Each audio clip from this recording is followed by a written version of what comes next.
عمري 24 سنة، وهوايتي زي ما سمعتوا هي شوي غريبة. أنا متسابقة درفتر، وأنا درست برضه بالجامعة، جمعت بين هوايتي وشغفي بالحياة اللي هو أنا درست هندسة سيارات. صراحة هي كل حياتي كانت تتمحور حوالين السيارات، وأنا دايما عندي هذا السؤال اللي بسأل نفسي إنه ماذا لو أبوي ما كان أصلا بكل مجال هذا السيارات؟ أنا بحياتي شو بكون بعمل؟ فأنا زي ما بتبلش قصتي، كنت أروح أحضر السباقات لما أنا كنت بنت صغيرة، لأنه أنا كان أبوي يشارك بهدول السباقات. كل القصة بلشت لما أنا كنت أروح أحضر السباقات مع أبوي، وأنا من يومي بني آدمة كتير حركة، فإحنا كنا دايما نروح عند الجمهور ونقعد، بس أنا ما بقدر أضلني قاعدة.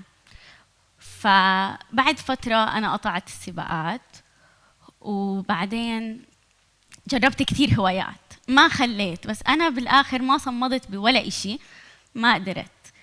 بعدين بعد لما صار عمري 14 سنة أنا رجعت دخلت عالم السباقات، بس أنا دخلتها برضه من وراء أبوي، اللي هو أنا ضليتني وراه لتعلمت الصنعة من وراه. دخلته كفحص فني، يعني قبل ما تدخل السيارة على الحلبة كنا دائما نشيك على السيارات من ناحية سيفتي، من ناحية تكنيكال. وبعدين صفى موضوع روتين. اللي ما بعرف، هي الأردنية رياضة السيارات بتنظم السباقات، سواء كان عندنا رالي، 4x4، دريفت، سبيد. فصار فالموضوع روتين، ويك اند كل مرة نروح. ويوم ما مرة لقينا حالنا فاضيين، أبوي إجا عندي وحكالي تعالي نروح نلعب كارتينج. رحنا نلعب، وصراحة كأول تجربة إلي أنا كنت أبطأ واحدة فيهم، بس إحنا حبينا الموضوع وصفى الموضوع إنه نروح نحضر ونلعب دايما. بعدين الحلبة عنا صارت تنظم سباقات، ونظمت أول سباق أنا شاركت فيه هو ليديز كارتينج كاب. رحنا نلعب، وانا هون صراحة بلشت اتعلم مش بس السواقة، صرت اعرف انه مش بس ابوي عم بيعلمني السواقة، عم بيعلمني كيف لازم روح المنافسة تكون مش بس عادي الواحد ما ينجح من اول مرة، وعادي انه نضلنا نجرب. دخلت بعالم الكارتينج كتير. بعدين صار معي شغلة، حسيت انه خلص انا حبيت هذا الموضوع ولازم نكمل. فمتى أنا اكتشفت إنه أنا عن جد انضربت على راسي من هذا الموضوع بدي أكمل فيه، كان عندنا امتحانات وزارية للتوجيهي، وقلنا لازم الواحد يركز بالامتحانات. بس بهذا الوقت صدفت إنه في دورة من الاتحاد الدولي عملوها، وصراحة لازم أكون موجودة فيها، يعني ما رح أضيع هيك إشي علي. فكنت أروح أقدم الامتحان، أروح أحضر الدورة، أرجع أروح من الدورة، أروح أقدم الامتحان، أرجع أروح أحضر الدورة، وأروح على الامتحان. أنا لغاية اليوم ما بعرف كيف خلصت التوجيهي، بس خلصت. بطلع على كل أصحابي حوالي، اللي عم بقدم على جامعات مختلفة، اللي عم بقدم على القبول الموحد، وأنا صراحة هيك حسيت حالي أنا الغلط إني أنا مرتاحة مش عارفة شو عم بعمل.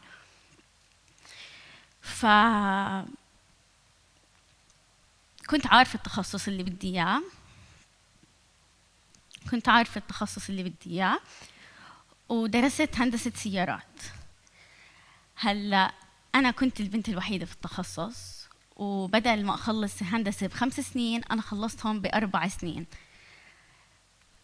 تعلمت كتير شغلات، وأهمها بالجامعة إني أنا تعلمت أوازن بين الشغل اللي بحبه،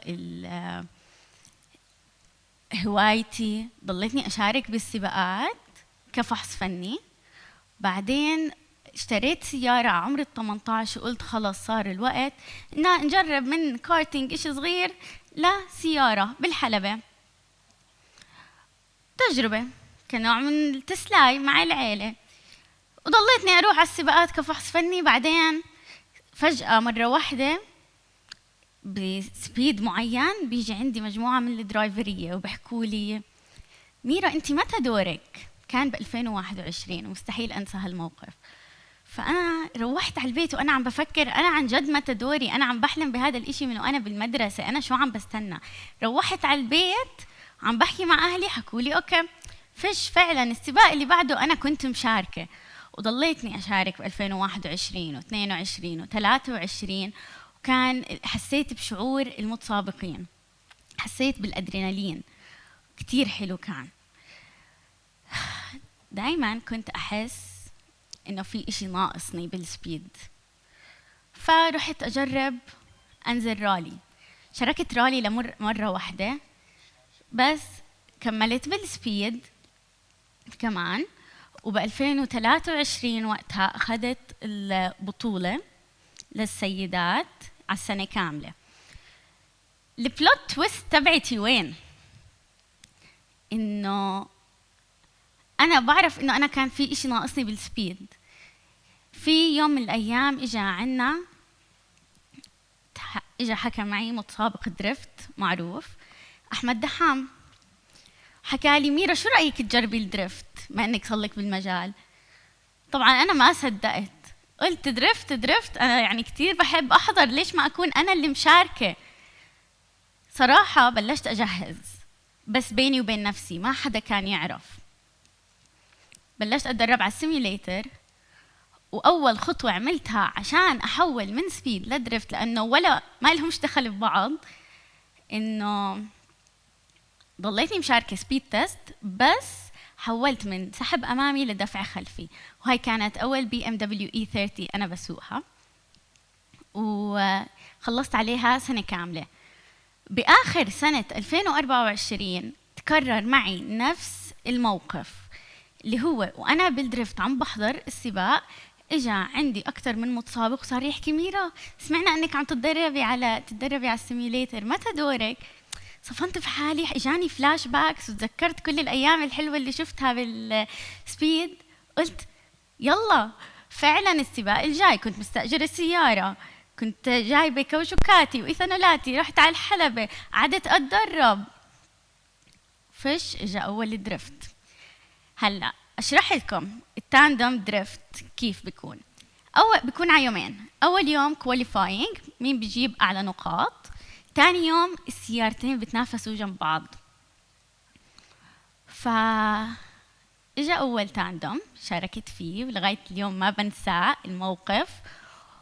وهلا بس أحكي لكم أنتم ما أتوقع تنسوا القصة كمان.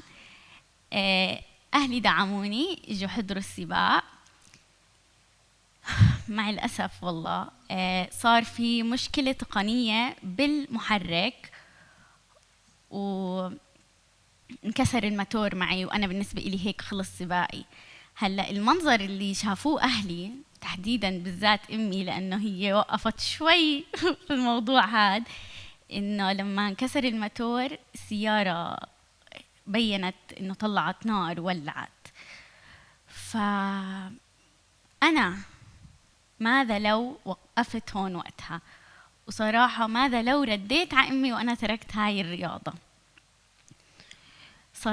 بعد نقاش قعد تقريباً 5 أشهر وأنا بقنع فيهم إنه أنا هاي الشغلة حابة أجربها. اشتريت السيارة اللي بدي إياها اللي هي BMW E30، وهاي كانت ثالث E30 بشتريها، دليل على أن قد إيه بحبها. من كتر حماسي ما كان لسه حدا بيعرف، بس أنا اشتريت السيارة على الساعة 10 الصبح، وعلى الساعة 6 كنت أنا في الطيارة. فما كان لسه في حدا بدي أحكي له وكيف بدي أعبر عن حماسي. لسه الموظفين اللي بالمطار صرت حكيت لهم إنه اشتريت.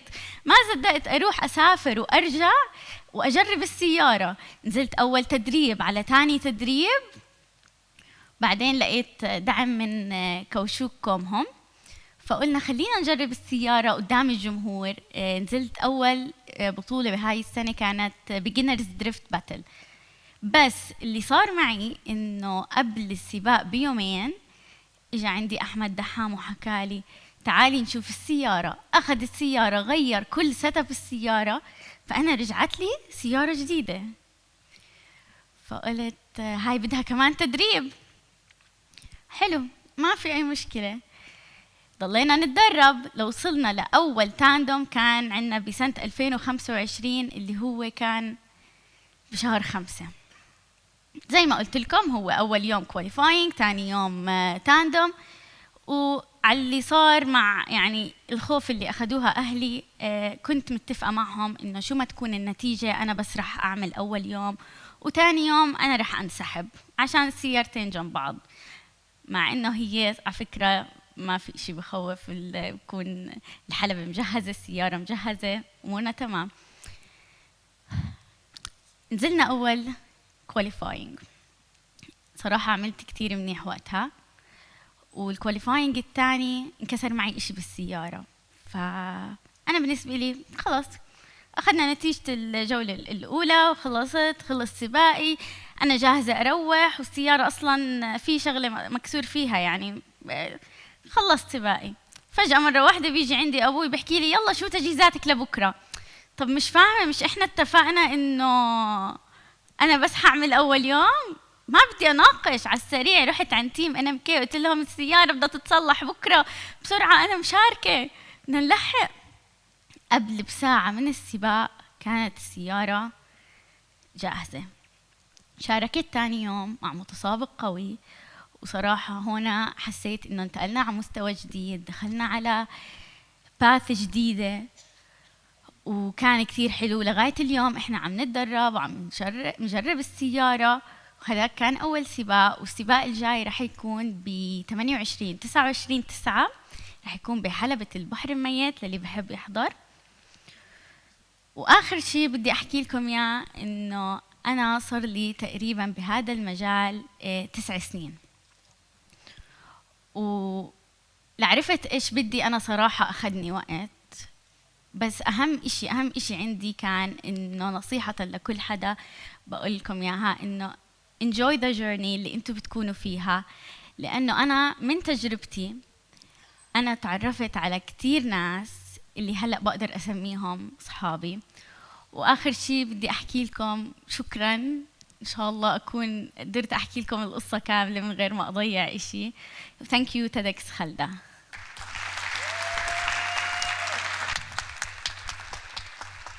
برافو برافو برافو.